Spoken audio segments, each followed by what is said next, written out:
can rule the world in the Middle East is pretty much last week. It's pretty much over. They're going to need a whole new strategy, because part of the problem they face is that not only their strategy, which for so long, throughout the Cold War and since, was based on the idea of a three-part thing. You had support for Israel, control of oil, and market-friendly stability.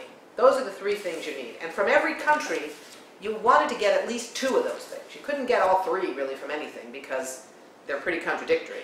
If you have a country in the Arab world where the government is really supportive of Israel, you're not going to have much stability. So there's, those kinds of challenges. That was their strategy for a long time, those three things.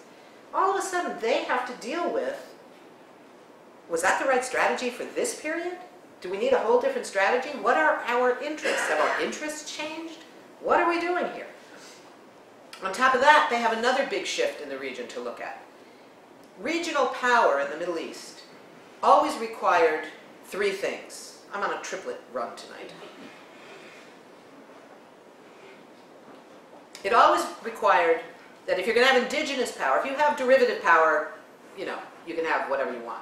But if you're going to have indigenous real power, you need oil for wealth, you need size of land and population, and you need water. Historically, only two countries in the Middle East had all three, Iran and Iraq. They had oil for wealth, they were huge countries, and they had water. But what happened? The U.S., first of all, that was part of why they were fighting each other all through the 1980s. They were competing with each other for who was going to be the regional hegemon, if you will. And then the U.S. chose sides, came in on the side of Iraq, because Iraq was the slightly weaker partner, and decided we want to keep the fighting going on. So the fighting continued with the U.S. backing Iraq against Iran. Then that all ended, and then you had the U.S. war in 1990-91, the imposition of sanctions, and then the war of 2003. Iraq is essentially destroyed.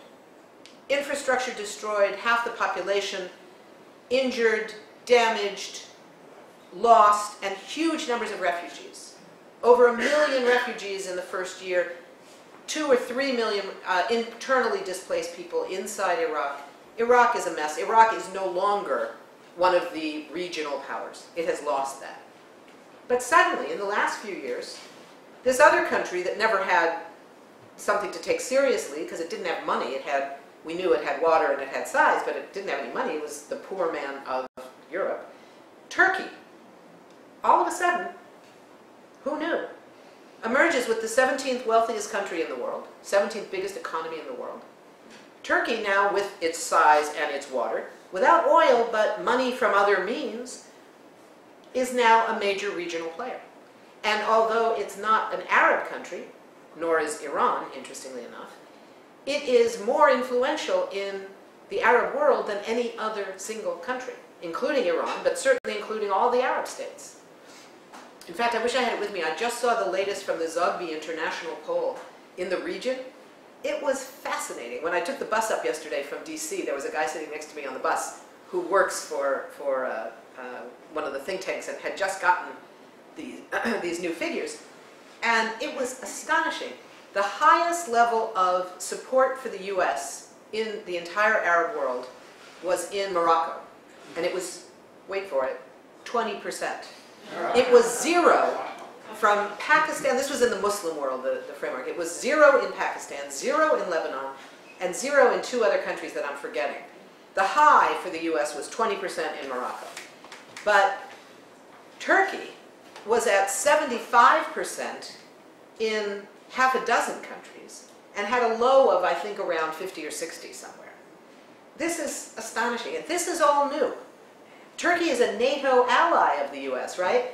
But I got to say, day before yesterday, when I heard Hillary Clinton in her usual daily threat to Iran, she has to do that every morning like brushing her teeth, when she was threatening Iran on Tuesday, it was they should not forget on the issue of, we're withdrawing our troops from Iraq, but don't forget we're still in the region, and don't forget our NATO ally is there. And I'm thinking, oh, really, girl? You want to talk about Turkey as being willing to fight your war against Iran? I don't think so. Turkey and Iran right now are the regional powers of the Middle East. But what's so interesting, unlike Iran and Iraq, that fought each other numerous times, Turkey and Iran are not fighting each other. They compete, They compete politically, they compete certainly economically, and to a certain degree they compete strategically, but they're not competing militarily. They don't need to. So the notion that the US is going to call on its, quote, NATO ally, Turkey, and say, will you please go to war against those guys? I don't think that's going to happen. So this is a whole new world. And it's a whole new world of possibilities for us in the peace movement. Then we come to the grand old struggle of that region, our favorite struggle, the Palestinian-Israeli conflict. There has been and continues to be a Palestinian Spring. It began, interestingly, in 1987. It was called the First Intifada, the first uprising, the non-violent uprising that was characterized by the children of the stones, the little boys with stones throwing their stones at tanks. And it got derailed with Oslo, and then eventually the Second Intifada that was very much the action of a small group. It was not a massive society-wide shakeup. You know, it's interesting, I've been thinking about this a lot. The word Intifada that the Palestinians used to describe that uprising, they chose the English word uprising as the translation, and that's sort of what everybody translates it as. It doesn't actually mean that. The word actually means shake up, or shaking out, something like that. That's the implication of it. And it was very deliberately chosen because there was a sense during that first Intifada that this wasn't just an uprising against occupation. This was a shake-up of power relations throughout Palestinian society. So you had a shake-up of gender relations. Women were playing huge, important, leading roles. You had a shake-up in the relations between children and their parents.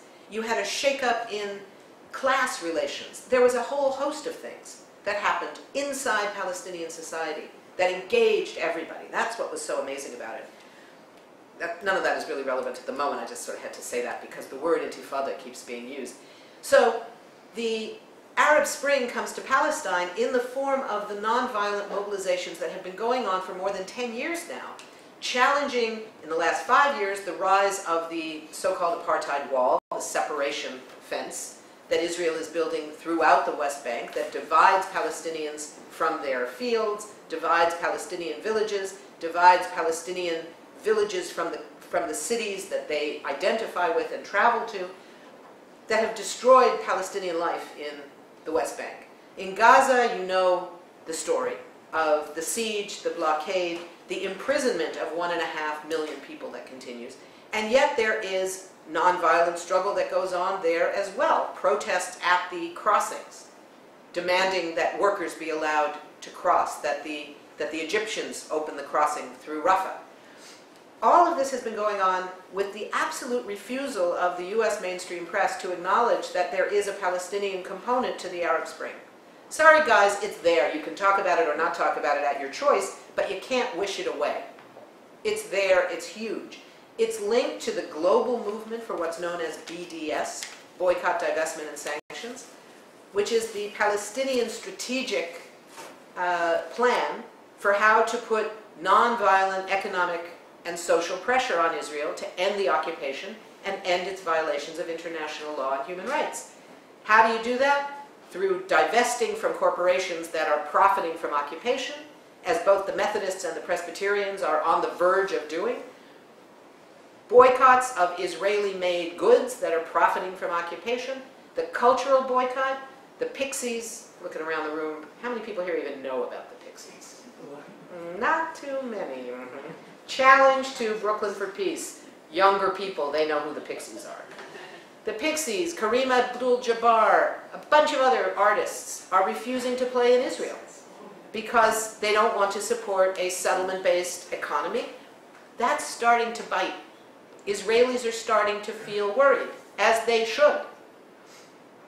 This is the situation white South Africans were in when the world was isolating them, and they were saying, wait a minute, we are like you, we're white people, we're Europeans, we're anti-communist, what's your problem? The Israelis don't say quite that, but it's kind of close, We're like you, we're modern, we're green, we're liberal. What's the problem? Well, the problem is you're profiting from occupation. Sorry. Stop profiting from occupation and the Pixies will go play in Tel Aviv. It's as easy as that, So The Palestinian Spring has been amazing. On the other hand, unlike in the rest of the Arab Spring, U.S. policy has not changed one bit. What has changed, and the Arab Spring as a whole has had a huge part in this, is the discourse in the U.S. You all know this. The last 5 years has seen a greater shift of the discourse on Israel-Palestine in this country than the Jewish community. Not anymore. They're the centerpiece. AIPAC's on the right, J Street's in the middle, Jewish Voice for Peace, which now has 200,000 members and 60 or so chapters around the country, they've become the left. J Street is in the middle. J Street plays an important role, but they're no longer the left wing of mainstream Jewish community identity. This is huge. What we haven't figured out, and this is the struggle we've had for the last 8 years around Iraq, for the last 10 years around Afghanistan, and for the last, I'm not even going to count how many years on Israel-Palestine, the change in discourse doesn't translate into a change in policy. On Israel-Palestine, it's more obvious than most because the change in discourse has been more dramatic than most. You know, yes, President Carter's book played a role, but President Carter's book would not have been published 5 years before it was if there had not already been a discourse change. The Walt Mearsheimer book, the Jewish lobby book, the Israel lobby, sorry, which I frankly don't even agree with a lot of it, but it was a hugely important book because it broke a taboo that said you can't have a serious book about the Israel lobby. They said, yes you can, here it is. 2 respected academics. So it doesn't matter if I don't agree with all of their conclusions. They broke a taboo, that was huge. They could not have done that 5 years before they did. The work of groups like Brooklyn for Peace, like the U.S. campaign to end the Israeli occupation, these are organizations that have managed to change that discourse. But there's absolutely no evidence yet that we're able to influence a concomitant degree of that new discourse. That's the challenge. Now I'll give you one example that to me was sort of the most depressing of a fairly depressing consistent history, which had to do with the Obama administration early on.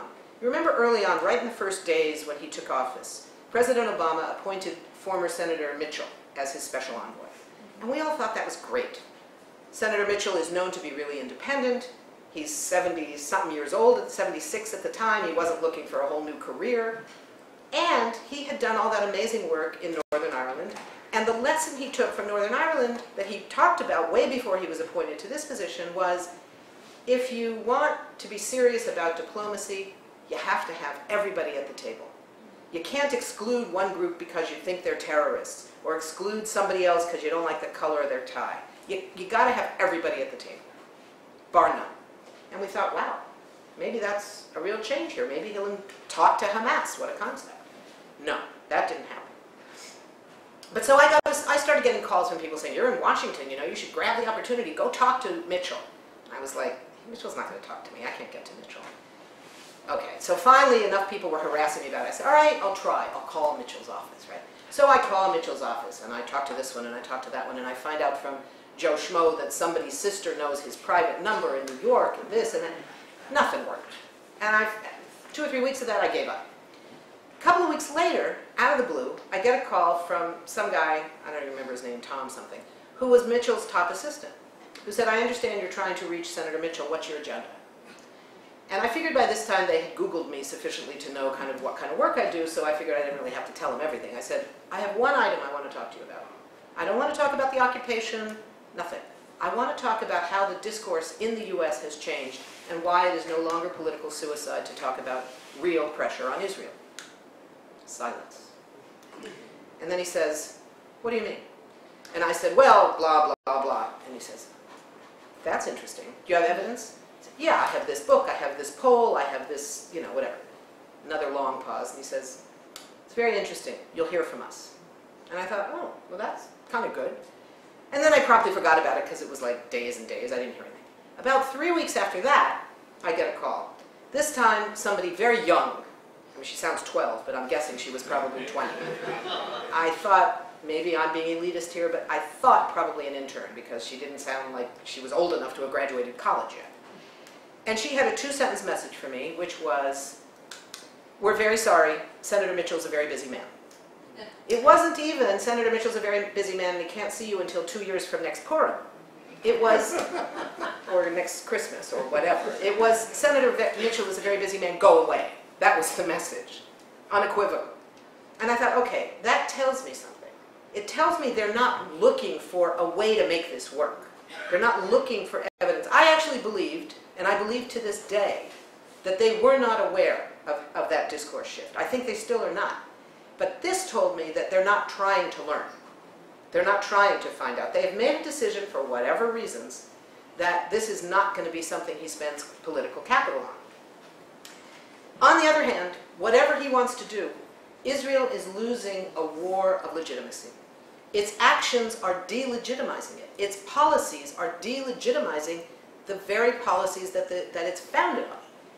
And they have no defense to this. There is something called Brand Israel. How many of you have heard of that? Oh, a lot of you. So the quick version is they're trying to convince the world through this very sophisticated branding campaign that Israel isn't about the occupation. Not even they want Israel to be the victim, or they want Israel to be the good guys. It's not about the occupation. It's about Israel is green, liberal, meaning gay-friendly, artistic, so they're sending musicians and dancers and films all over the place, and modern. That's the other one. So it's a four-part strategy, very sophisticated, very good branding, and they're failing. Why? Because their policies are still what they are. Their policies are the policies of occupation and apartheid, militarized with our tax money. Which brings me to almost the end. The U.S. right now is threatening, as you know, to cut funding to any any UN agency that welcomes Palestine as a member. So the first one that's underway right now is UNESCO, the UN Education, Science, and Cultural Organization based in Paris. The Palestinians went to UNESCO's board. The board voted 40-2, I think it was, something like that, to accept Palestine as a member. And now it goes to their full membership in the next couple of weeks. The Congress has passed a law saying they have to stop funding UNESCO. Okay. One could argue UNESCO is not a strategic concern of the United States. We can survive not being a member of UNESCO, not being able to play a role in UNESCO, not being able to vote in UNESCO, because we'd have to leave if we don't pay our dues, right? But what are the other ones? There's 3 other UN agencies that automatically follow UNESCO's decisions about membership. One of them is the International Property Rights Association. I kind of like the U.S. pulling out of that one, because that's a really bad one that denies access to people all over the world of, well, you know how that works. The other one, interestingly, is the IAEA, the International Atomic Energy Agency, tasked with, among other things, monitoring Iran's nuclear program. The U.S. wants to cut its funding, which amounts to, as I recall, something like 23% of the funding of IAEA. Wouldn't that be in U.S. interests? Because, among other things, it would mean that not only would IAEA lose that funding, the U.S., assuming that IAEA continued doing their work with other funding, maybe China would make up the difference. But the U.S. would no longer have access to it because they wouldn't be a member anymore. Wouldn't that be interesting? So, I mean, it's like, really? Are you people that stupid? I mean, this is like insane. Yeah. Thank you. I don't make such accusations. I only ask questions. But I think that, you know, this is a moment when our work becomes hugely important.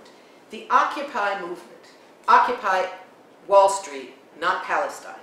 That's the latest call from the Palestinian civil society organizations. Occupy Wall Street, not Palestine. It could also be, and should be, Occupy Wall Street, not Iraq. Occupy Wall Street, not Afghanistan. Occupy Wall Street, not Pakistan. Yemen, Somalia. I don't even want to go further. But this is a moment when the costs of these wars become fundamental. 2 crucial resources that you all need to know and have on the equivalent of speed dial on your computers. When you talk to anybody, have it in your head. The National Priorities Project and aidtoisrael.org. They both do the same thing. With both of them, you click on a city, you click on a congressional district, you click on a county, you click on a state, and it will tell you how much money that city, just for example Brooklyn, spent on The war in Iraq in 2011. The wars in Iraq and Afghanistan from 2001 until now. The Pentagon's budget for this year. You can pick whichever one you want. That's on the nationalpriorities.org. On aidtoisrael.org, of the $30 billion the U.S. is committed to and is in the process of paying out in military aid to Israel, the average is $3 billion a year, but it is a total package of $30 billion that we've committed to. You do the same thing. You click on your city, on your state, on your congressional district, and it will tell you how much of that $30 billion Brooklyn is responsible for and what you could have used that money for. So just for instance, I just happened to have gone online and checked it out. For for Afghanistan spending alone, just Afghanistan, not Iraq, for this year that's just ending, fiscal year 2011, Brooklyn spent $1.1 billion of your tax money. $1.1 billion. Now what could you have done with that money if you didn't spend it on Afghanistan? Just for starters, you could have provided low-income health care for 125,000 people in Brooklyn who don't have health care. You could have hired 12,369 elementary school teachers or 13,997 firefighters. Need I go on? This is what we are now facing. The moral questions of the deaths of Iraqi civilians, the deaths of Afghan children, has not worked to end the wars. We need to hold on to that moral reality. But we need to build our mobilizing in the context of what is mobilizing people across this country right now. And that is, we have no jobs, we have no money. Not because there's no money in the country, we're not a broke country. We are still the wealthiest country in the world. But it's that 1%.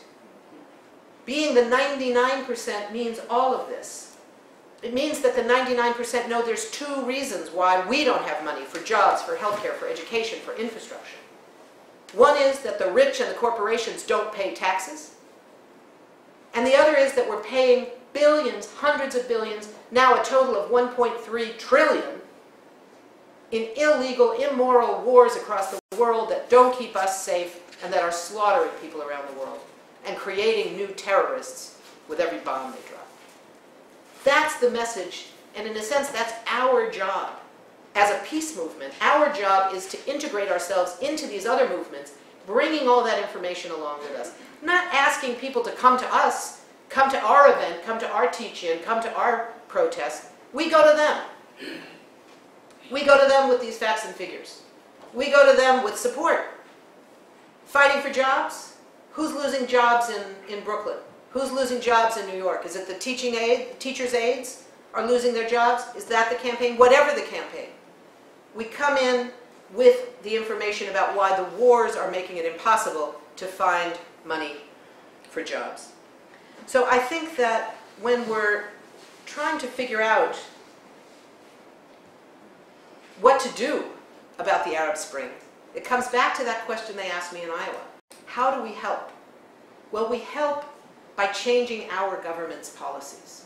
We help by making it impossible for the U.S. to fund the Israeli occupation, to back dictatorships in Saudi Arabia and Bahrain with weapons, to be sending money to half the dictators left in the world. One of the latest, I'm going to finish in a second, but I got to just tell you the latest outrage. You know, on this last trip, Hillary Clinton was in Afghanistan, and she was in Pakistan, and she was in here and there, and then she went to Uzbekistan. Why'd she go to Uzbekistan? Because Uzbekistan had a base they used to let us use, and then they stopped letting us use it. And then a couple years ago, they started letting us use it again. So we want to expand that base, and the U.S. wants to use Uzbekistan as the basis for a new transport web, a transport system, a network. They call it the Northern Transport Network, to get stuff into Afghanistan. Why? Because we're increasingly at war not only in, but now with Pakistan. So we're not going to be able to use Pakistan to get that stuff into Afghanistan. We need an alternative method. That means coming in from the north through Uzbekistan. But you know what? The government of Uzbekistan, President Karimov, has one of, and I would say, the worst human rights record in all the world. You know what his regime is famous for? boiling people alive. And luckily, one of the journalists traveling with Secretary of State Clinton asked her representative at the last press conference, while in Tashkent, the capital of Uzbekistan, "Can you tell me when was the last time this regime boiled anybody alive?" But then undermined her or his own case by saying, "Or was that just a thing of the past?" And the top unnamed State Department official said, "That's a thing of the past, we're looking forward." I don't think boiling people alive is something you just forget about. You just look towards the future. We won't talk about that anymore. I don't think it works that way. The issue of human rights is at the core of what we're doing. If we want to talk about women in Afghanistan, it's not enough to say the Taliban were terrible to women. Yes, of course they were and are. The Northern Alliance warlords were and are terrible to women, and they're the ones in the government. Women die in huge numbers in Afghanistan, too early and too young. Not because the Taliban kill them, they die in childbirth. Because you know the number of where Afghanistan is on the UN figures of which country is the worst country in the world for a woman to live through childbirth? Afghanistan's #1. It's the worst country in the world. That was in 2000 when the Taliban were running Afghanistan. You know where it is today? Same place. Children in Afghanistan have improved a lot. They used to be the worst. It was the worst place for a child to be born and survive to her 1st or 5th birthday. You know where they are today? #2. Sierra Leone got worse. That's what 10 years of US occupation of Afghanistan brings us. So when we hear about, well, we have to stay because what would happen to the women, remind them of that little soundbite. Thank you.